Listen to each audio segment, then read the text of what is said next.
ওগো, বাসায় ফিরবা কখন? কেন? কিছু লাগবে? হুম, এমনি।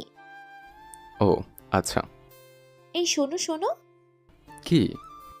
না মানে, কি? একটা ইয়ে আনবা। ইয়ে? ইয়ে আবার কি? আরে ইয়ে ইয়ে। আরে বাবা, সেটাই তো জিজ্ঞেস করছে। ইয়েটা কি? ওহো, বলবো না। না বললে আনবো কিভাবে? থাক, লাগবে না। আহা, বলোই না। উফ, তুমি প্রতিদিন বাসায় আসার সময় নিয়ে আসো, আর এখন বলছো ইয়েটা কি? আচ্ছা, সোজাভাবে বলো, কি লাগবে? বলবো না, থাক বলবো না। আহা, একবার বলেই দেখো না। আসার সময় আমার জন্য ডেইরি মিল্ক চকলেট নিয়ে আসবা, কেমন? এই কথা? হুম।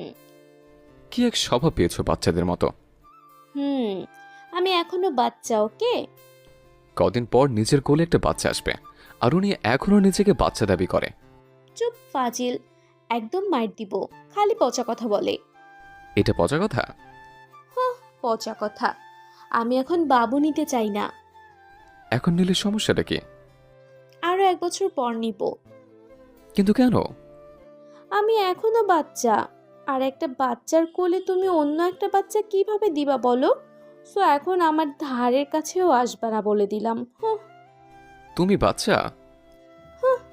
আমি এখনো বাবু। আজকে বাসায় এসে নেই। আবার পচা কথা বলে একদম মাইর দিব কিন্তু।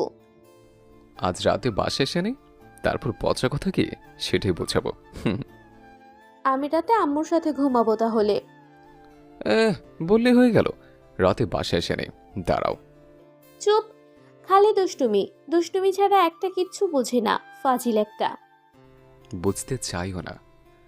রান্না আছে, ফোন রাখছি এখন। মেয়েটার সাথে আমার বিয়ে হয়েছে আজ 2 বছরের কাছাকাছি। নাম নীলিমা। অ্যারেঞ্জ ম্যারেজ ছিল আমাদের। জীবনের প্রেম কি জিনিস সেটা কখনো বুঝতেই পারিনি, কারণ ভার্সিটি লাইফে একটু হাপাগোপা টাইপের ছিলাম। বলতে গেলে খুব বেশি বোকা টাইপের। মেয়েদের চাওপাওগুলো বুঝতাম কম, তাই কখনো প্রেম করতে পারিনি। কিন্তু নীলিমাকে বিয়ে করার পরে কেমন যেন চালাক হয়ে গেছে। সে বিয়ের পর থেকে আজ অবধি একটা অভ্যাস প্রতিদিনই কন্টিনিউ করতে হয় আমাকে। সেটা হচ্ছে, প্রতিদিন অফিস থেকে বাসায় ফেরার পথে নীলিমার জন্য চকলেট আমাকে নিতে হবে। আর না নিয়ে গেলে তো হয়েছে, শীতকালে কালবৈশাখী ঝড় শুরু হয়ে যাবে। আচ্ছা, একটা কথা বলো তো নীলু, কি? প্রতিদিন এত চকলেট খাও কেন? আচ্ছা, তুমি প্রতিদিন ভাত খাও কেন? পেট ভরানোর জন্য? আমিও চকলেট খাই, আমার পেট ভরানোর জন্য। চকলেট খেতে খেতে নীলিমা আমার প্রশ্নের উত্তর দিল।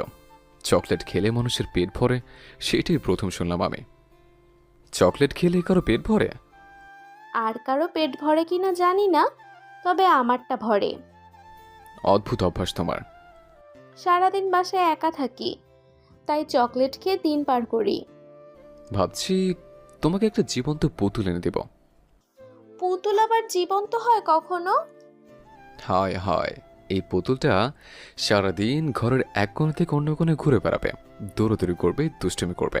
তোমার আর একা লাগবে না তখন।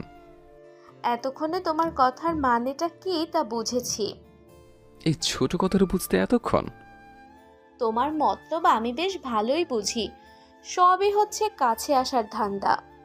হ্যাঁ, কি যে বলো না তুমি। সত্যি তো? আচ্ছা, একটু এদিকে আসো তো। কেন? মাথায় হাত বুলিয়ে দিই তোমার। থাক, লাগবে না। কেন কেন? বললাম না তোমার ধান্দা আমি বেশ ভালোই বুঝি। এখানে ধান্দার কি আছে জানো? আছে বস, আছে। আমার কলেজাটা, আমার জানোটা, আমার পাখিটা। উম, চুপ, একদম চুপ। একটু কাছে আসো না জানো। না, আসবো না। তাহলে আমি আসছি। খবরদার, একদম কাছে আসবা না।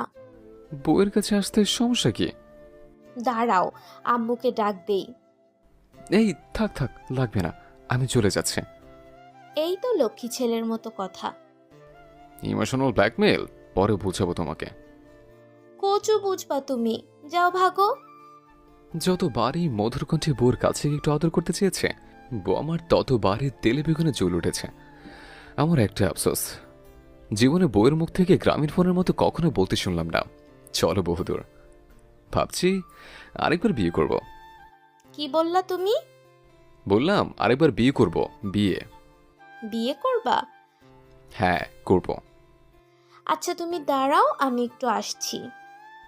কোথায় যাবা? ভাতের মার ফেলে আসি, সাথে তরকারিটা একটু পানি দিয়ে আসি। চুলা থেকে নামিয়ে এই গরম ভাত খাওয়ার মজা অন্যরকম। এই জন্য আমার আম্মু খুব বেশি দিনের জন্য নানুর বাসায় থাকতে পারেনি কখনো। কারণ আমাদের একটা অভ্যাস ছিল, সবসময় গরম গরম ভাত খাবো।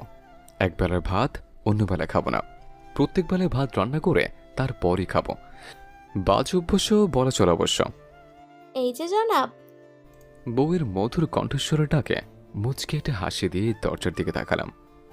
হে মা, তোমার হাতে এটা কি বউ? কেন দেখতে পাচ্ছ না? না গো, এটা কি? খুন্তি গরম করে এনেছি তোমার জন্য। মানে কি? কি বলছে এসব? ও মা, বাবুটা আমার কিছু বুঝি না বুঝি। এটা দিয়ে কি করবা বউ? কি করব বুঝো না? না, বুঝি না তো। তোমার পিঠে লাগাবো এটা। হোমা, হাত পা কেঁপে একদম শেষ। খুন্তিটা দেখে মনে হচ্ছে সবেমাত্র চুলা থেকে গরম করে এনেছে। এটা যদি কোনোভাবে শরীরে লাগতে পারে তাহলে আমি নির্ঘাত হক্কা পাবো। বউ, টুনটুনি পাখি আমার, হাত থেকে ফেলে দাও এটা প্লিজ। এত সহজ না। বিয়ে করবি আবার, তাই না? আরে আমি তো বুঝাতে চেয়েছি যে আমি তোমাকে আবার বিয়ে করব। চুপ মিথ্যুক, একদম খুন করে ফেলবো মিথ্যা কথা বললে। না বউ, মিথ্যা বলছি না। আবার? সত্যি বউ, বিশ্বাস করো। তোর বিশ্বাসের খেতায় আগুন। ছেড়ে দাও বউ, এবারের মতো ছেড়ে দাও। কিসের ছাড়াছাড়ি? কোনো ছাড়াছাড়ি নাই আজকে। শেষবারের মতো বলছি তো। চুপ কর হারামজাদা। তোর বিয়ে করার শখ জাগছে মনে, তাই না? আয়, আজকে তোরে গরম খুন্তির ছ্যাঁকা দিয়ে বিয়ের শখ মিটাই। আয় কাছে আয়। আসবো না, আসবো না। আয় কাছে আয় বলছি। একদম না, আমি এখন পালাবো। খবরদার, পালানোর চেষ্টা করলে ঘরে ঢুকতে দিব না আর। তাতে কি, গার্লফ্রেন্ডের বাসায় থাকবো। কি, ঘরে বউ রেখে বাইরে গার্লফ্রেন্ড? তবে রে হারামি, আজকে তো তোরে কিছুতেই ছাড়ছি না আমি। বউ রেখে গার্লফ্রেন্ড? হ্যাঁ, দাঁড়া, ছুটাচ্ছি তোর গার্লফ্রেন্ডের চিন্তা, দাঁড়া। বউ আমার একদম দরজার সামনে দাঁড়িয়ে আছে। দরজা দিয়ে যে পালাবো সেই রাস্তাও নেই। বউ আমার গরম খুন্তি নিয়ে ক্রমশই আমার কাছে আসছে। কি করি এখন? চোখ বন্ধ করে মাথা চুলকাচ্ছে আর উপরের দিকে তাকিয়ে মনে মনে বলছে, ফান্দে পড়িয়া বগা কান্দে রে।